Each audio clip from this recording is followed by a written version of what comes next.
Welcome back sa Let's Talk that talks about controversies and issues in lifestyle together with Mayor June Versoza.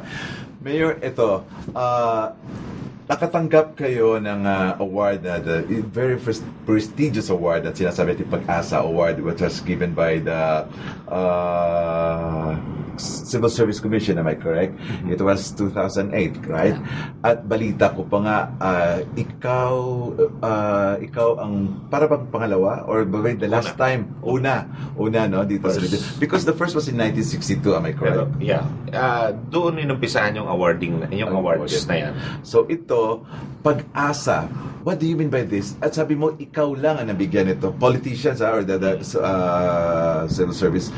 Meaning to say, lahat from president down to the senators, congressmen, down to the governor, the mayors, and bali ikaw lang nakatanggap nito sa Region 1. Since 1962. Since 1962. Tsaka una.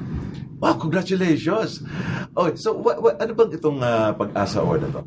Ito ay binibigay ng Civil Service Commission on an individual category sa mga lahat ng mga government employees, kasama na yung mga appointed saka elected dito.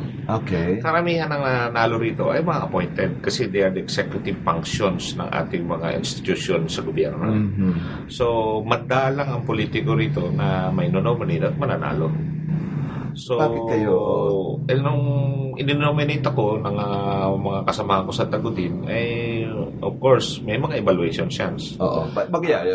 Criteria mo na. So, paano ba talaga pagkakaalam mo? Hindi ko abot masyado pero alam ko na lang yung nag-evaluate sa akin. At the end of the day, kasi after the end of the evaluation niya doon sa bayan ng Tagudin, nagpakita sa akin. Pero he was there for 3 days. He was the Director of Civil Service in Region 4. Mm-hmm. So, nandun siya, 3 days siya, natulog siya sa isang motel namin doon. Tatanong-tanong, tinatanong lahat ng mga kababayan ko, kung sino-sino, pati katulong ko, at saka empleyado ko. Buti na lang, di ako nilaglag ng katulong ko. Maganda na. Mabigat ang mga tanong. Okay, like? Like, for example, may babae ka ba? Meron ka ba, pinapakain mo ba yung katulong mo ng pareho dun sa kinakain mo? Mm-hmm. Pag nanonood ka ba ng TV, hindi mo pinapatay yung TV para hindi makapanood yung ano mo.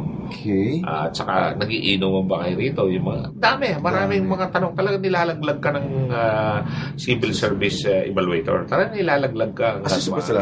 Pati ba ng mga ganong klaseng tanong? Lahat ng klase. Lahat ng klase.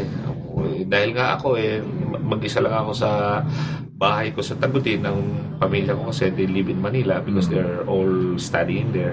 Yung 6 na anak ko nag-aaral noong mga panahon na yun doon. So mag-isa lang ako doon. So tataka yung director kung bakit mag-isa. Yung mga katulong ko naman, sila kasama ko palagi. So yung katulong ko yung huling-huling in-interview nila. Then after that, sa kanila ako kinausap. That after 3 days? After 3 days. The last night.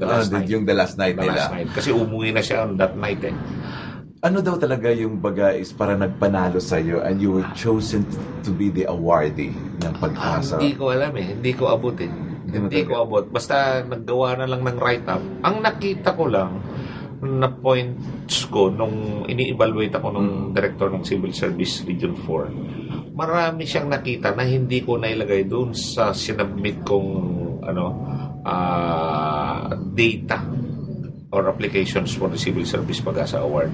Marami siyang nakita na hindi ko naisulat na natanong niya sa taong bayan. So, palagi ko yun yung points na nakikita ko kasi hindi naman ako yung namili sa akin kundi national kasi ito It's national ang pipili sa'yo na hindi mo rin kilala kung sino-sino yung mga yun.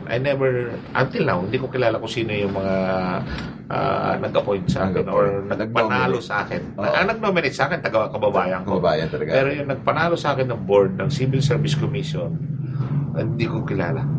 Hindi ko kilala. Hindi man lang ni-reveal nila sa awards yung isa lang, si Director Agamata, yung babae, yun lang ang nakilala ko dahil siya pa rin naman ang isa sa mga director sa Civil Service Commission. Sila kasi yung nagpa-practice na kami nung nanalo kami, siya yung nag-brief sa amin kung anong gagawin namin pagpunta sa Malacanang. So how important is the Pag-asa Award to you? Ano ang nagawa para sa iyo ng award na to? Ay lalo tumibay yung aking pananaw na kailangan pala talaga gumawa ka ng tama. Lalong na purify yung yung mga hindi mo dapat gawin. Kasi siyempre tao lang tayo, di ba? Galing din tayo sa hindi magandang pananaw nung hindi pa tayo naging mayor. Pero the more na napipurify mo yung sarili mo on this award Kasi hindi mo akalaing makukuha mo yan Never in my life na makukuha mo yan. Kasi napakabigat na award ito. Biro mo, since 1962, wala pa nakakakuhang awardee dito sa Region 1. Sa Region 1 yan. Wala. Na politicians. Marami mga executive na mga national line agencies, pero sa politicians, wala talaga. Ano to? Is this an annual award? Annual award. It is given during the anniversary of the Civil Service Commission. Sa Malacanang mo tinatanggap yung award. Nung tinanggap mo yung award na yan, ano yung feeling, Mayor? Siyempre, kasama mo yung pamilya mo doon.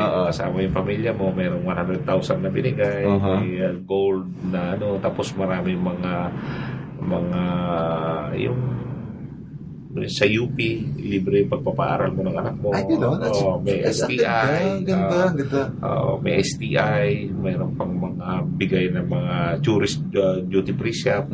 Marami silang binigay. Tapos mayroon pang additional of the 100,000 cash na binigay. Mayroon pang check na dumating sa akin na dividend ng lahat ng nanalo ng Civil Pag-asa Award sa buong Pilipinas. Kasi marami tayong region, di ba? So, yung mga natira na pera pa na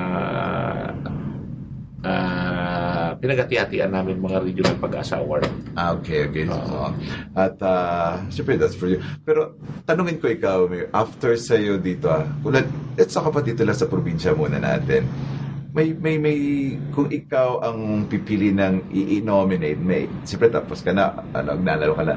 Sa palagay mo, may papasabat dito na mga politicians sa probinsya aside sa being a mayor or, Bigat ng tanong mo.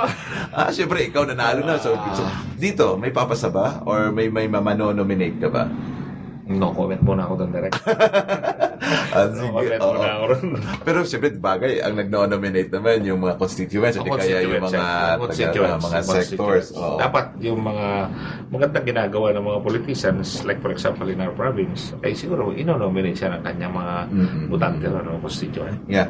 Now, ito, nabasa kasi namin, maganda ang anyong sa website ninyo, updated. At ito, sa website ko ito nakita na you are campaigning against the wetting in your town, Tagudin. Ito lang, October 29, I guess, na parang nag-meeting mo at kinausap mo itong mga kobrador na para bang gusto mong to stop wetting at instead na magano sila, go to another, mag-shift sa ibang livelihood project. So, paano mo to? Paano ba na masusugpo ang wetting? Of course, nung hininto yung wetting, the last time na hininto, ay talagang hininto ko na. Kasi siguro hindi ko maalala yung mayor pa ako noon, nung unang term ko as mayor, 2005 yata noon, nung panahon ni Lacson ng GPNP. Okay. Hininto rin ni Lacson ng wetting pinahinto ko rin. Pero nauna akong huminto bago si Lacson. Okay. Kaya lang, maraming sabihin na natin nagalit dahil nga pinahinto ko ang wetting ko sa Tagudin on that year 2005. Yeah. Dire-diretso yun na nahinto. From 2005 hanggang... Di ko alam kung anong year na nagkaroon na naman. Pero nabalik 2006 yata or 2007 nung hindi na si Lacson at CPNP. Wala na akong magawa. Tuloy-tuloy na naman. Hanggang nung dumating 2012 na huminto, talagang pinahinto ko na. This is my time. At saka siyempre, nag-file na rin ako ng, di ba? Nag-file na rin ako. So, I would rather stop this. Sabi ko ganun sa loob-loob ko. Hindi kaya pina-stop mo talaga ng todo-todo ang wetting? Kasi nga, balita ko, may nalaman ako, humingi ka ata na malaking porsyento. Hindi naman siguro direct kasi year 2005 sinasabi ko, i-stop ko na noon So there was a time that I stopped wetting before General Lacson stopped it before.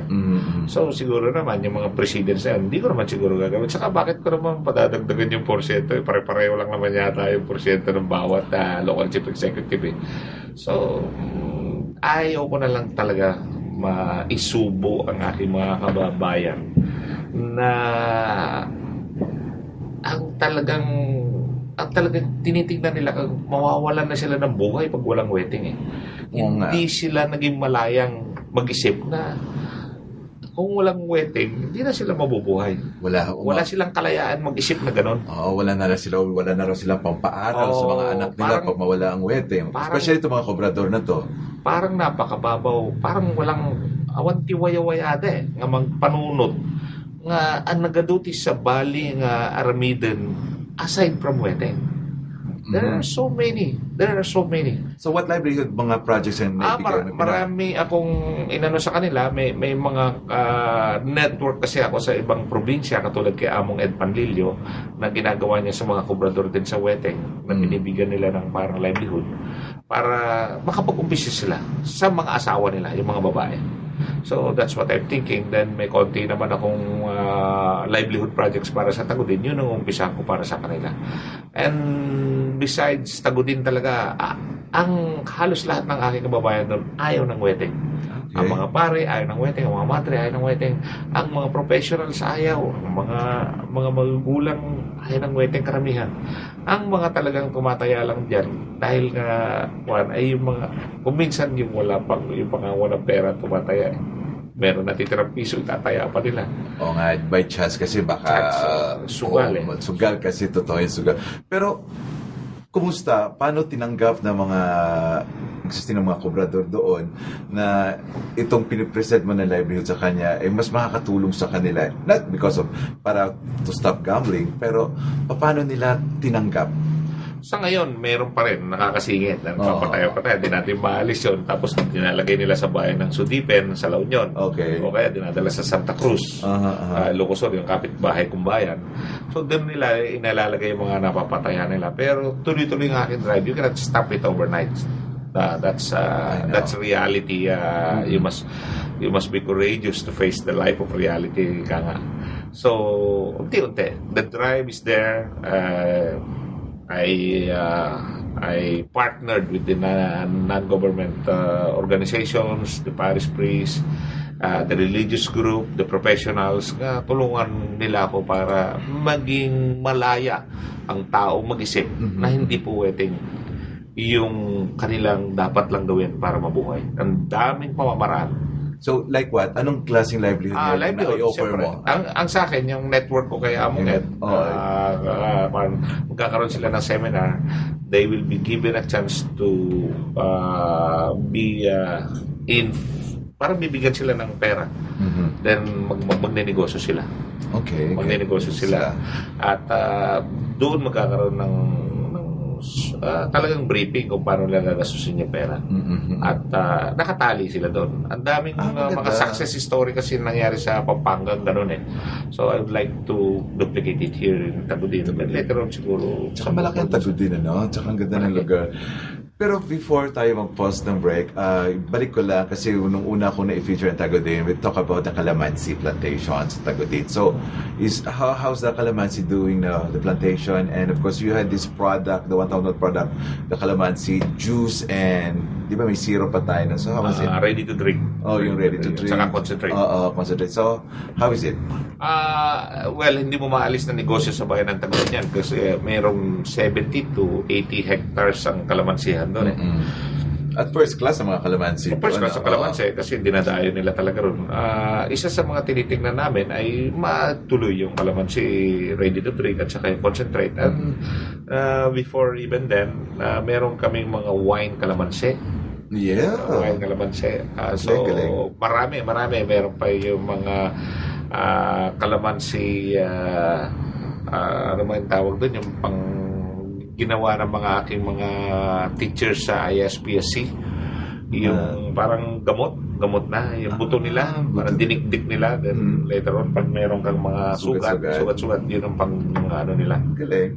So dinidiversify kasi talaga namang maraming tapon pa kasi ang kalamansi eh. Kahit yung balat kasi pwede pa magawa pang pwede mo kainin yun. Kakainin. Tapos hindi mapait. Ginagawa na rin nila yun, pero sometimes you really have to market doon sa dito na sa probinsya. At kahit na, pwede mo itawid sa La Union yan eh. Sa La Union. But the thing is, medyo binibigyan mo rin ng pasin ngayon ang malunggay. Well, ang istorya kasi ng malunggay namin, meron kami strategic planning sa Subic noon with my executive family. Nagkaroon kami ng clustering on how we can break through our programs. Ibig sabihin, kung ano may isip mong breakthrough sa finance, kung sa finance cluster ka, sa infrastructure, kung doon ka sa cluster ng infrastructure, sa agriculture, kung doon ka sa agriculture cluster. And one of the cluster in the agricultural section, nagkaroon sila ng ang sa amin, nakita mo yung street lights namin na 203 street lights. Yes. Start ng Tagudin, north hanggang south, meron kaming street light. So, yun ang isang breakthrough ng aming infrastructure cluster. Tapos yung isa naman sa finance, 150 million by year 2014. Sabi nila. Tapos, eto naman agricultural cluster, 1 million malunggay. 1 million malunggay. Yun ang itatanim namin hanggang June 30 of 2013, yung katapusan ng term ko. Okay. So, doon nag-start yung 1 million malunggay. So, ilang na ngayon ang malunggay natin? Siguro, mahihit namin by year June 30 ang 1 million malunggay. Kasi meron ng ang ganda pa nga nito, Derick, yung nangyari sa amin malunggay sa bayan ng Tagudin. Merong isang may-ari ng isang kumpanya. I don't know if you know the name, Life Oil. Nabibili lang sa Mercury yung tableta na yon na ang pinaggagawan nun ay malunggay. So natuklasan nila na ang Tagudin malunggay is an A1. Wow. A1 talaga. Maglalagay siya ng bakterya doon para sa malunggay, para maggawa ng tableta ng malunggay. So marami nang bumibili sa bayan namin ng Tagudin, pero pag eto na ipatayo niya, mas mahal pa yung bili doon sa malunggay namin yan. So, ang mga taong bayan ngayon doon sa bayan ng Tagudin, dahil pupunta naman yung company owner, ay talagang ini-encourage siya na magtanim ng malunggay. Kasi nga, A1 talaga yung lupa namin doon eh. Maganda yung lupa talaga ng Tagudin. Kasi even the kalamansi, bakit nagiging A1 ang kalamansi ninyo? Which, yung iba dito, pareho lang atang pinanggalingan ng seedlings. But yet, pag itinanim sa Tagudin, nagiging A1 siya. Same as the malunggay. Saan galing ang mga seedlings nyo? Doon lang, local lang. Siguro sa lupa, meron kasing indicators kung bakit naging A1 yung malunggay namin doon. During the time of 1960s, merong epidemya na dumating sa bayan ng Tagudin. Yung tinatawag nilang may isang sakit na dumating doon ay reminis yung pangalan ng sakit na yun. Pero nagpunta ang mga US doctors doon para alamin kung bakit nagkakaroon ng ganito sakit epidemya na yan. So, nakausap namin ngayon lately yung mga tinamaan ng sakit na yun. At ang sinasabi nila na nakagamot sa kanila, ang dami namatay kasi noon, Derick eh. Ang dami namatay noon. Capillarisis ang sakit. Capillarisis, sorry for that. Pero, meron kaming nakausap na isang matanda, 100 years na ang taon. Ang sinasabi niya na ang gumamot sa kanya at nakaligtas siya sa capillarisis na yun, dahil yung barangay na yun, yun ang pinakamaraming namatay nung araw at nabuhay siya, malunggay ang binabanggit niya. Kaya nagkaroon ng idea ngayon yung may-ari ng kumpanya na dito talaga pinanggalingan. Kung pag-usapan na herbal na malunggay, Tagudin ang A1. A1 talaga. Kaya congratulations. Ang ganda kung matuloy man yung factory na yan. A good employment yan sa Tagudin at good development. Talaga progress sa Tagudin itself. Sa akin, ang tingin ko hindi lang Tagudin ang maganda ang malunggay. Even karatig bayan niya. At madadala mo ng buong probinsya. Ilocos Sur, siyempre. Siyempre, mga taga dito sa Bingan, pwede naman magtrabaho. Magbenta at the same time. Sige, Mayor, diyan ka muna sa pagbabalik natin. Pag-usapan natin ngayon kung ano na ang mga bago at mga kasalukuyang mga proyekto mo na tinatapos at yung mga patapos na. At may tanong ako mamaya na, ba't ka nag-decide na tumakbo at nag-file ng kandidatura para sa pagka-governor? Diyan ka muna. Yan po sa pagbabalik ng Let's Talk.